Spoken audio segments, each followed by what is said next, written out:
Welcome, everybody, to the Daily Space Weather. We had some geomagnetic storm conditions happening just last night, kind of unexpectedly showing up. It's a coronal hole wind stream.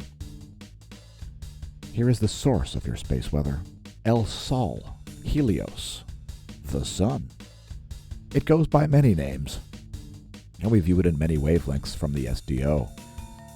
This is 171 angstroms. Let's go to 304 angstroms. And you can see a well-defined coronal hole in the southern hemisphere. The main activity on the Sun is all in the western limb. So we've got a sunspot group up here. It's beta class. There's a beta class group down here. And I think an alpha class group as well in the southwest. We'll get to it with further analysis momentarily. We've relaxed the coronal mass ejection watch. There still is a solar flare watch in effect. Here are those wavelengths combined, 171 and 304 angstroms.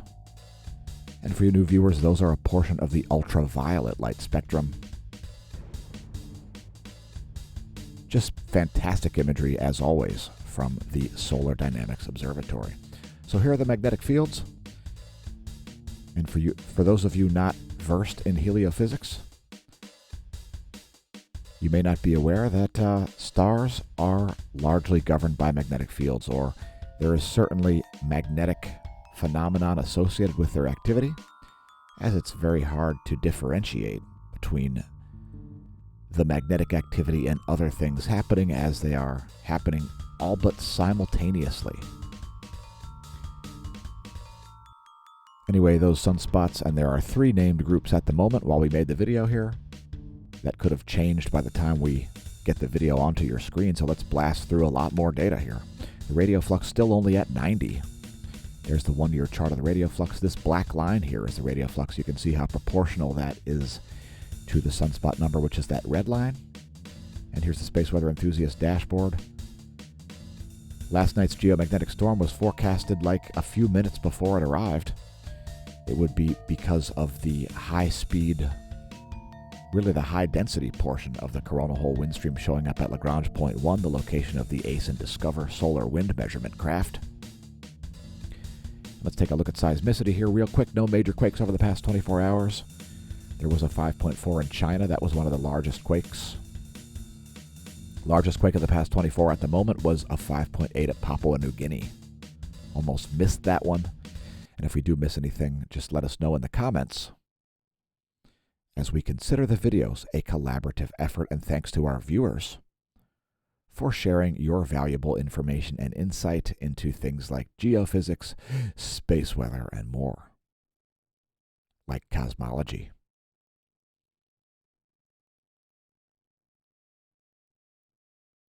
Chile also saw a 5.1 magnitude quake there.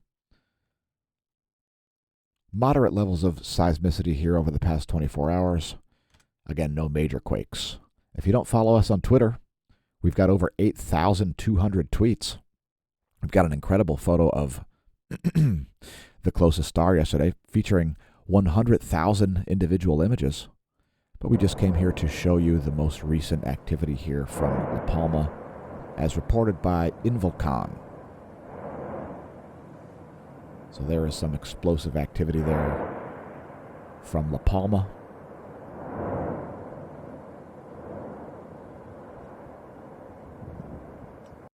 Twitter.com/smAsho is where we're located. And if you're not on Twitter, go make an account. It's a great place to share ideas, even despite the pathetic censorship by big tech. So next, looking at the Volcano Discovery today, Volcano Discovery Volcanoes Today list.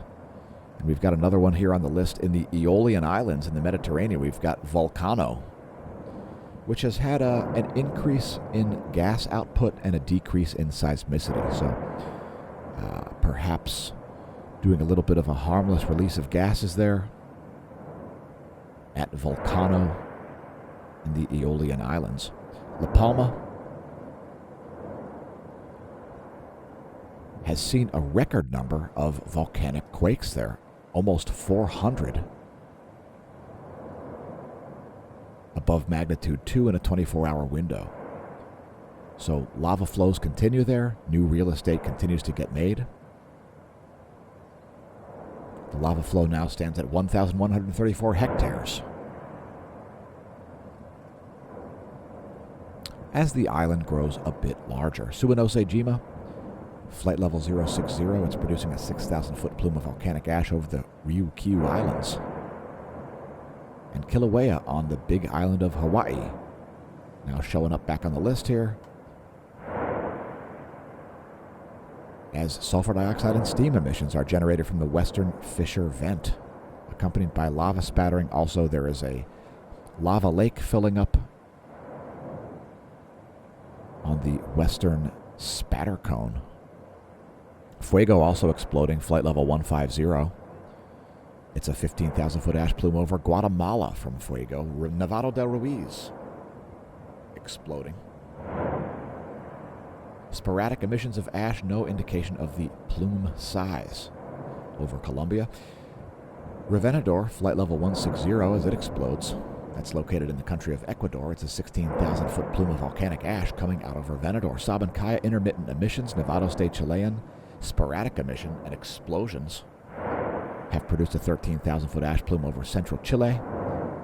Soufriere, located in the West Indies. Soufriere Saint-Vincent. Activity continues at decreasing levels since the last explosive eruption on the 22nd of April, and all monitoring data indicate the end of the eruptive episode. Remaining gas and steam plumes in Lahars will be monitored remotely from its base in Trinidad and Tobago. Keep in mind, folks, that's not an indication to pole vault the caldera, but it is an indication to visit the links below the video. If you enjoy the content, you'd like to see it continue and remain publicly visible and free for all to view, pick up some merch. Perhaps they make great gifts, and we've released a new piece of merch yesterday, The Face of Evil, Tony Fauci, fraudster. So perhaps check that out. That's not the featured product of the day, though. Today's featured product is Mensa. Make Earth not suck again. It's up to you. Not ineffective bureaucrats with ineffective ideas. Performing what we'd like to call insanity, where they keep doing the same thing over and over again and expecting different results for some reason. We implore each one of you to do your role in making Earth not suck again. Go tell your friends and foes about it.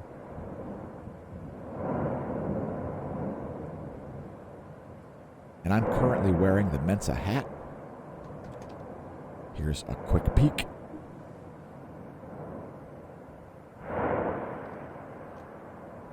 Make Earth not suck again. It's up to you, not ineffective bureaucrats. And you can find links to that at smAsho.com, as well as links to the Smash team. There's a teaser, and we're putting up all kinds of publicly visible posts here throughout the year 2021. So for the rest of the month here, lots of public posts, as opposed to posts only for paid-up silver and gold annual paid-up memberships. You can find links to that at the smAshomash.com, the homepage, where we'd like to welcome you to the Neo-Renaissance. Congratulations on finding out that we exist. Press like, press subscribe, press share. Do your part in helping us out to get the videos onto people's screens, as the algorithms seem to be less than helpful. So thanks again, everybody who's been tuning in over the past few years. We're pushing 4 years of daily space weather videos. And cheers to each of you. Let's get into some magnetic data. And here you can see a plasma stream arriving. You can see these spiky readings here on the GOES 16 and 17. That's a result of the arrival of the density wave at the front of a coronal hole wind stream. So it arrived a little bit earlier than anybody would have expected. We may get multiple pulses here. There's really no telling what's going on, as the plasma is invisible once it leaves the solar corona for the most part, unless you have some kind of probes out there measuring it, things like the Parker Solar Probe or the Solar Orbiter. Here's a view of the current sheet. You can see Earth is in a North Pole oriented when they're shown in green. No changes expected to suddenly happen there. Keep in mind the environment of magnetism can suddenly change on the sun. Our regular viewers are well aware that sunspots can spontaneously show up with no warning or expectation. There's the line of sight view. Here's the coronal hole plot line of sight view. You can see those green North Pole oriented coronal holes there, reaching well below the solar equator and providing some early upticks in geomagnetism. So here's a full disk view of those coronal holes. Great definition. And we're even going to show a close-up today because these are going to be more and more relevant for the next few days. Again, high-speed coronal hole wind arriving a little early here. And for you new viewers who are not aware of the heliophysics of this, coronal holes are areas where there are high-speed protons, mostly in the form of hydrogen nuclei, but also helium nuclei, electrons, and basically the rest of the elements on the periodic table are blasting out of the sun at a high rate of speed. That's what we call coronal hole wind streams. And let's continue on here. Lots of more information to cover. We're going to include a cosmology segment in today's video as well. First, our flare monitor and detected sunspot group. So you can see how high the likelihood of major flares is here. And I would say we're more likely to see some from 2898 and 2900. But there is some chance of significant flares from 2902 also, at least as long as it remains beta class. Especially if it's beta gamma class. So yeah, likelihood of solar flares quite high. Likelihood of coronal mass ejections not as high as it was yesterday. So solar flare watch remains in effect. Here's the flare profile over the past 3 days. The GOES 16 and GOES 17s. Long and short of it, the long and short X-rays. Long and short wave portions of the X-ray spectrum there by the GOES 16 and 17. No spikes in the proton flux. No relativistic particles have struck recently.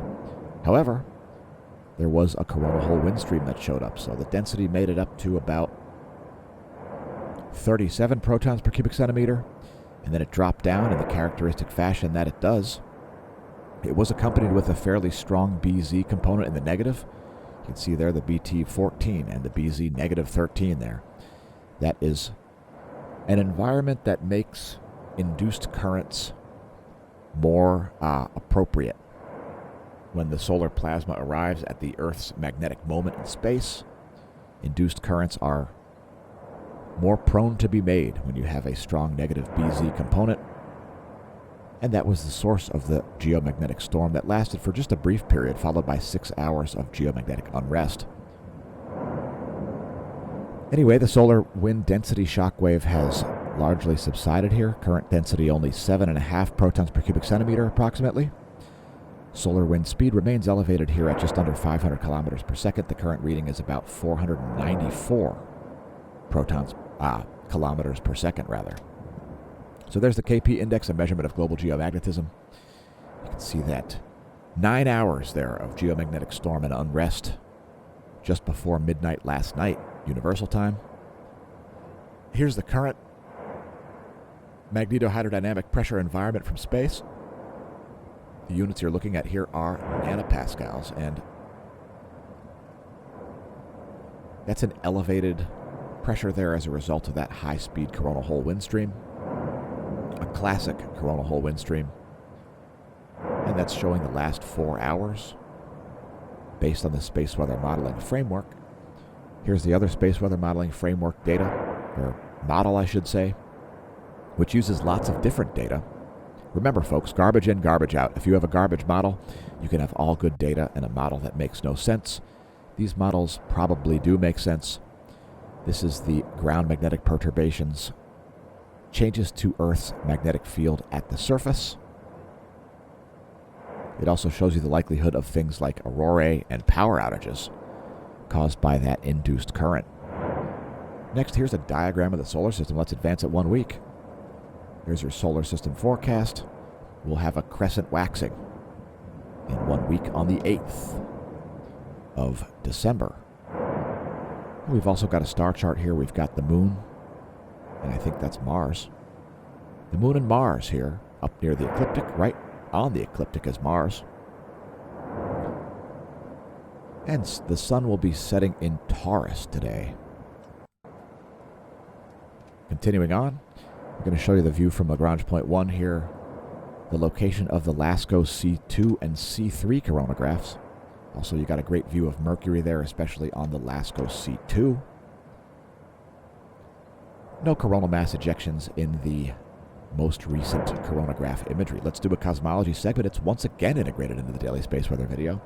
Perhaps that's incentive to go view our old videos. We've got hundreds of cosmology segments that aren't even on their own playlist, and hundreds that are at youtube.com/smashamash/playlists. Thanks to everybody who's watched our older videos. There's lots of content there, so check it out.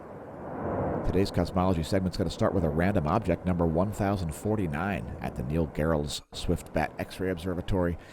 This is Quasar 4C 45.51. Those are the X-ray outputs of Quasar 4C 45.51. And it's an interesting quasar in that it is not bright in ultraviolet, but across most of the rest of the spectrum. So let's take a quick look here. Here it is on Pan-STARRS. This is the optical spectrum. And when you zoom in, you've got a pretty good view of that quasar. Quasars were not understood back in the mid-90s. It was not understood how an object could be that bright. It wasn't understood that it was a galactic nucleus, which has its galactic jet aimed toward you, the viewer. Anyway, if you look at it in ultraviolet, you can see no signal there.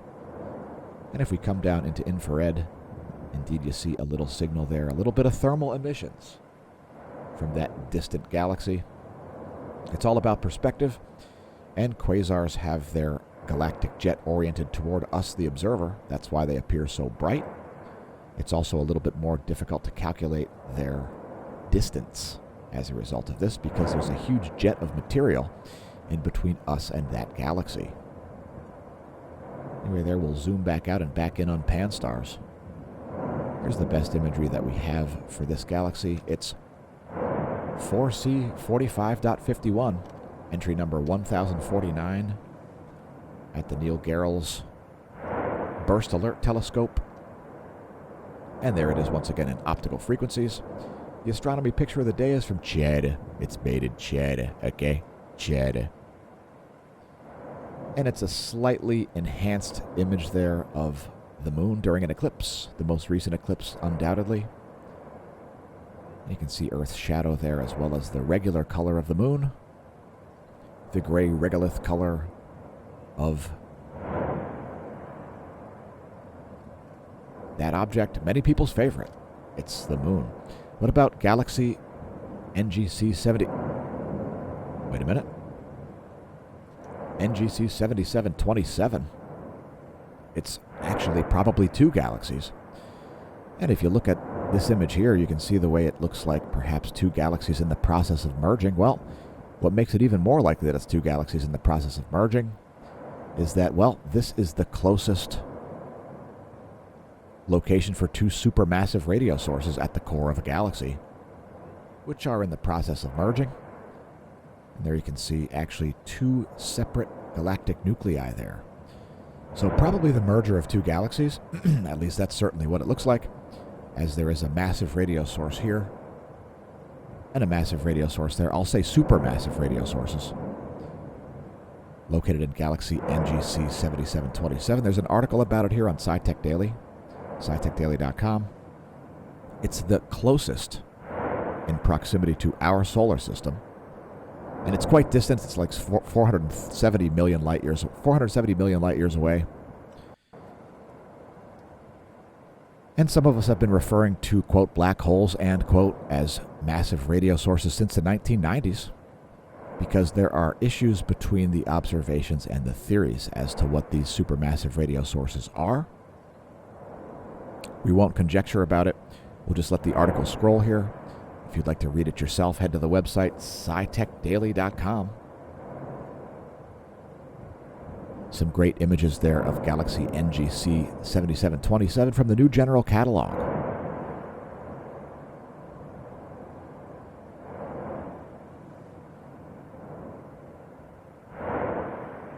And here we'll play a little journey to this galaxy here, zooming in to a distance of 470 million light years.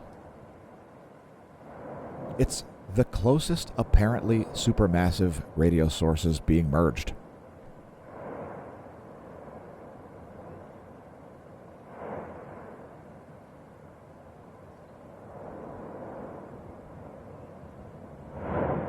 This imagery telling me it's only 89 million light years away. I apologize. I don't know what the 470 was. There is a great zoom in to NGC 7727, and it's dual active galactic nuclei there. Two separate supermassive radio sources at the core of that galaxy.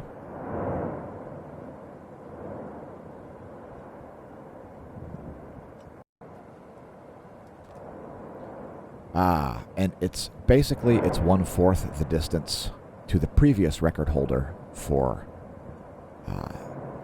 supermassive radio sources being about to merge. So yeah, the closest supermassive radio source merger happening there at 89 million light years from Earth. That's today's Cosmology segment. Again, don't forget to check the playlists for lots more of those. Over 200 at youtube.com/smashamash/playlists.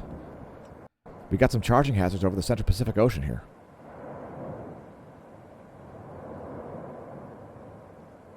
And let's take a look at the electron flux. There's the 1-year chart from Solon.info. The relativistic electrons, mostly in the inner Van Allen belt there.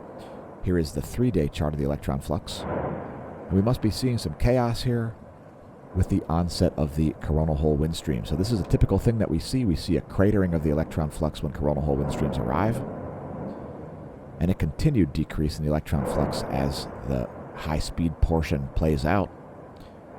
There's the forecast model. And we may see a little bit lower levels than this. I would expect it to be down there, actually. No major argument there with NOAA. Here's a diagram of Van Allen belts to show you the total electron content forecast in context. This is the total electron content through the inner Van Allen belt. We're seeing major chaos in the northern hemisphere there. Some really high levels of electron flux at nighttime and so on. I'll let it play through a second time.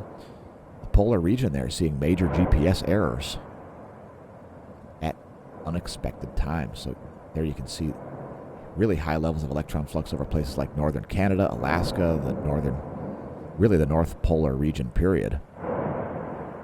Despite relatively low levels of electron flux overall. Next, we're going to show you the F ionosphere layer. It's located at about 300 kilometers of altitude. And here's the vibrational frequency there. We can expect to see anomalies in this as well, and some major ones, once again.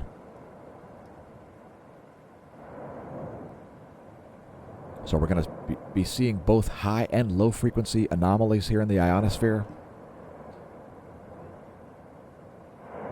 It'll be more evident on the anomalygram. This is the ionogram. And here's the anomalygram. It's anomaly in megahertz from the 30-day median. Look at the major high-frequency anomalies here over both Africa, the Atlantic Ocean, the South Atlantic anomaly, and the South Pacific. Also wide swings here, where we're going from a low-frequency to a high-frequency anomaly in a very short period of time. Major low-frequency anomalies around the Southern Ocean. Just lots of anomalies here. Low frequency shown in red, high frequency in blue. And we'll show the latest image. There's 12 o'clock universal time in the ionogram. You can see high frequency anomalies there over the South Pacific at the moment. And there is that's the ionogram. There is the anomalygram. High frequency anomalies over the central Atlantic Ocean and southern South America at the moment. It's time to do bonus features. Let's do it!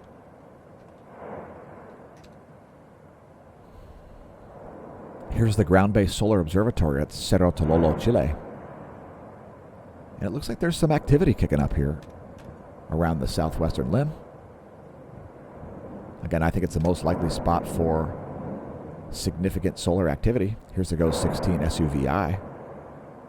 This is what we usually stream live to Twitch as it automatically refreshes. And we might stream a little bit more of this later today, especially with the solar flare watch-in effect. Here's the latest intensitygram and the latest magnetogram. So really, we've got 3 sunspot groups here.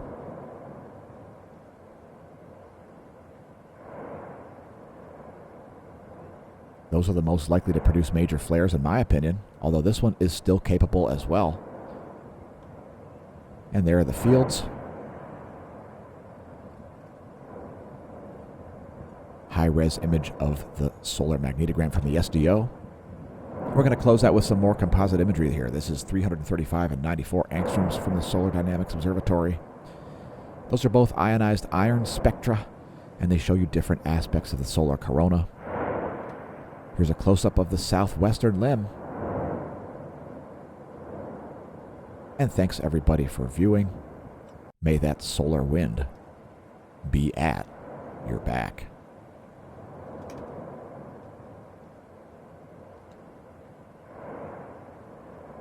Opinions expressed in the videos and on the merch are not necessarily the opinions of Smash News Network, least busted. Name in news.